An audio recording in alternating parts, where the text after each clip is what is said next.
My dear friend, try to imagine this. You're sitting in your living room on a quiet afternoon. Outside, the world is still noisy. People argue, insult each other, and fight over every little thing. But here, in this small room, you sit in peace. Someone may offend you, ignore you, or look down on you, but the strange thing is, your heart no longer trembles. Everything still touches you, but nothing can shake the calm inside. It sounds far away, doesn't it? But I believe you and I have both wished for such a strength. Not a strength to control others, but a strength to keep ourselves standing firm, even when the world is chaotic. In more than 30 years of working with patients and students over 50, I've heard countless confessions. A man once told me, "Doctor, just one harsh word from my son is enough to keep me awake all night." And I understand that feeling. We've all had moments when a small criticism crushed us. A cold glance could make us believe our whole life had no value.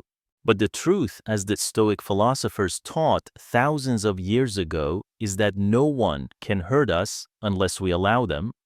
Others may throw harsh words at us, but it is our mind that decides, hold on to them and torture ourselves, or let them fall to the ground like a meaningless stone. Marcus Aurelius, the emperor who carried an empire on his shoulders, once wrote, "If you are distressed by anything external, the pain is not due to the thing itself, but to your estimate of it. And you have the power to revoke this at any moment." This is what I often remind my patients. You cannot stop others from being rude, but you can train your mind not to be carried away by their rudeness. Like a mountain in a storm, the wind may howl, the rain may pour, but the mountain remains unmoved. I know this is not easy. When a spouse ignores your words, when a family member criticizes you unfairly, your heart shakes, and that is natural. But pause and ask yourself, why am I reacting so strongly? Is it because their words are truly dangerous, or because they touched an old wound inside me? Carl Jung once said, "Until you make the unconscious conscious, it will direct your life, and you will call it fate."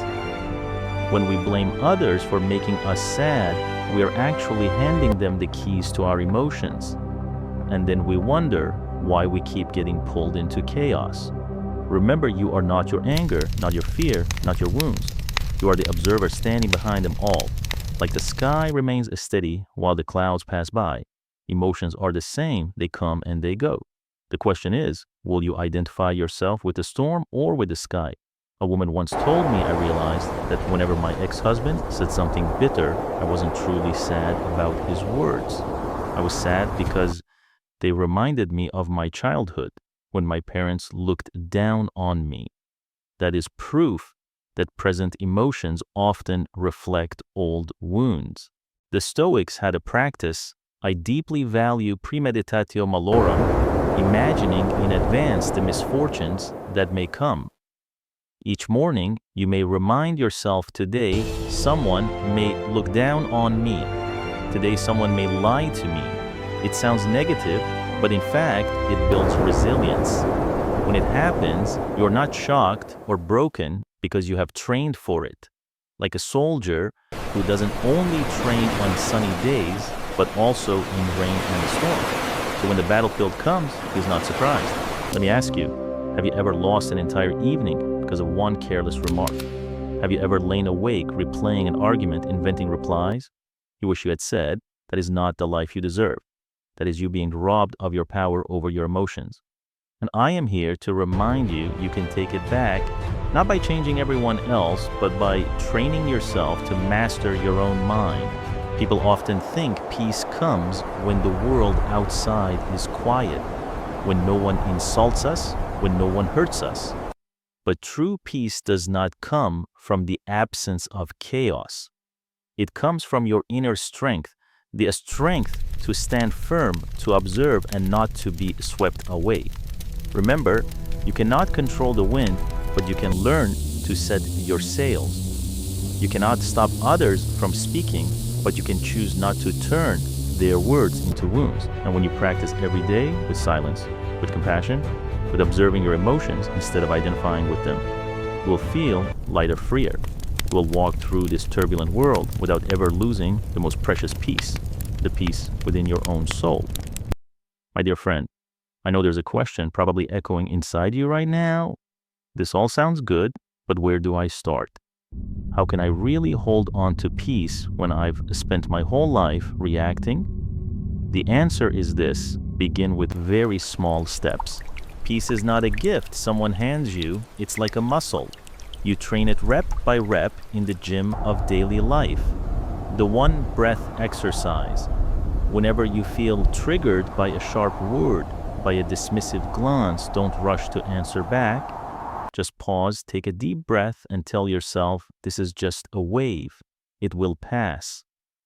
One of my patients, Margaret, now 68, once admitted I used to snap back right away and later regret what I said.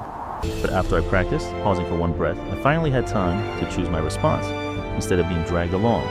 One breath is so simple, yet it opens a space between trigger and response. And in that space, you find your freedom again. Practice 2. Observe, don't identify. Picture your emotions like clouds in the sky. When anger rises, you don't need to deny it and you don't need to chase it. Just watch it. Like a cloud, it comes, it goes. A man I once worked with, Joseph, often said, I realized anger isn't me. It's like a guest knocking on the door. I don't have to let it stay too long. Premeditatio malorum, the Stoic preparation. Each morning, when you get out of bed, spend just 2 minutes imagining what could go wrong. Today, someone may look down on you. Today, plans may fall apart. Today, you may feel forgotten. When you practice this, you're no longer shocked when it happens. And when it does, you can smile because you were already prepared. I often tell my students, train like a sailor preparing for the sea. He doesn't pray for calm waters, he learns to adjust his sails in a storm. Practice 4. Let go of invisible contracts. How many times have you felt disappointed because you believed, if I am kind, they will appreciate me. If I sacrifice, they will give back. But the truth is, no one ever signed that contract. It was only your expectation, and when it collapsed, you hurt yourself. I remember one afternoon, a patient broke down in tears. All my life, I wished my husband would give me just one compliment. He never did. I thought I wasn't worthy, and I reminded her, your kindness doesn't vanish because of his silence. Your value is not in someone else's mouth. Let go of those invisible contracts. You'll feel much lighter. Final practice for today: the joy of simple stillness. Peace doesn't only come from surviving storms. It also comes from savoring the smallest moments. A hot cup of tea, a gentle afternoon sun, a half-read book. The Stoics remind us it's not that life is short, but that we waste much of it. If you can cherish these small moments, you'll no longer feel life is lacking. You see, these practices aren't complicated. They don't require you to leave your home or change the entire world. They only ask you to change one thing: how you perceive and respond. And I want you to reflect, when was the last time you lost your peace? What truly caused the pain? Their words, or an old wound inside you that their words touched. If tomorrow you woke up and no longer needed others' approval to feel worthy, how much lighter would your life be? My dear friend, there is something many people misunderstand about Stoicism. They think Stoicism means becoming cold, unfeeling, and distant. But no, true Stoicism does not teach you to become a stone. It teaches you to become a quiet garden, a place where you yourself find peace, and where others may also find refuge. Silence is not weakness. Many years ago, I had a patient named Robert in his 70s, once a trial lawyer. He was used to fighting with words, always needing to win every argument. One day he told me I hurt my son in an argument because I used harsh words to prove I was right. But when he walked away, I realized I hadn't won anything. I only lost our connection. We often think that speaking up immediately to defend ourselves is a strength. But silence in many situations is the greater victory. Because when we are silent, we do not give others the power to define us with their words. compassion is not indulgence. A woman once came to me and said, "Doctor, I stay silent because I don't want to fight with my husband, but inside I am boiling. I feel like I am being trampled on." I had to remind her true silence does not come from fear, but from compassion. When you choose silence from a place of strength, you're saying, "I will not let his anger contaminate me." Compassion does not mean letting others do whatever they want. It means you understand that their anger reflects their pain and you refuse to let that pain be passed on to you.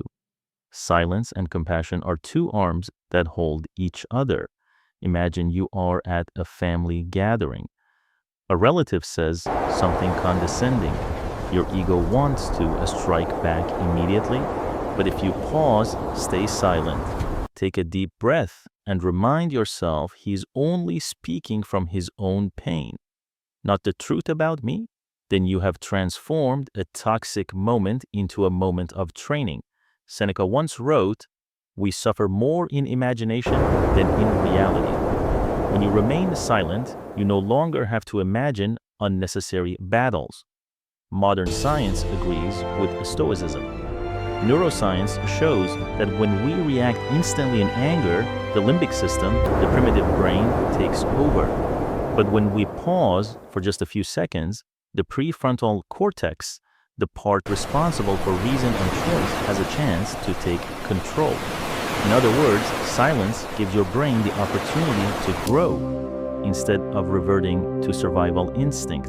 Have you ever had this experience?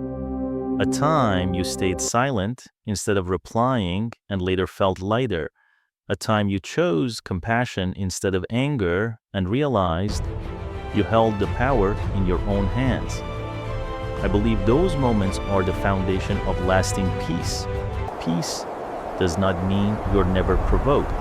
Peace means you're no longer controlled by provocation. So today, I want to leave you with this reflection. Next time someone speaks harshly, can you see them as a wounded person and yourself as strong enough not to react? Because in that silence, you not only protect your soul, you also give the other person a chance to see what they are really carrying inside. My dear friend, many people believe their enemy is a difficult boss, a nagging spouse, or a nosy neighbor. But the truth, as the Stoic philosophers emphasized, is that the real enemy is not outside, it lies within us. Let me share a story. A man in his 60s named David once came to me because he often lost his temper with his grown son. Just hearing one word of argument, he would snap, "You don't respect me." But as we dug into his memories, he recalled how his father used to yell at him, "You'll never amount to anything." You see, his son wasn't the enemy. The boy's words only touched an old wound that had never healed. David's anger wasn't new, it was the same anger from his past unresolved. The real battlefield is our memories and false beliefs. A criticism has no power on its own. It only gains power when it strikes a crack inside you. If someone calls you a failure, but you deeply know your worth, you will smile and let it pass. But if inside you still hold the belief, "I'm not good enough," then those words cut like a knife. I want you to ask yourself, how many times have you reacted strongly, not because of the present, but because the past rose up again? How many times have you blamed others when in truth you were wrestling with an old voice inside you? Marcus Aurelius once wrote, "The one who harms you does not truly hurt you. It is only because you allowed it." This doesn't mean you must accept injustice. It means you can train to reclaim your power. When you see clearly where your anger comes from, you begin to have a choice to heal instead of to react. Modern science also agrees with this. Psychologists call it a trigger, an environmental cue touching an old wound. Research shows that 80% of emotional reactions in adults don't come from the present moment, but from unresolved memories. In other words, when you are angry, 8 parts are from the past, only 2 parts are from now. So the real victory is not making others change. Victory is when you realize, this is not about them, this is about me, about what inside me is still hurting. And instead of pouring anger outward, you turn inward to care for that wound. I remember another patient, Susan, now 72. She once broke down in tears. All my life, I hated yelling because as a child, my mother would scream at me. But when I realized I was still carrying that wound, I finally felt lighter.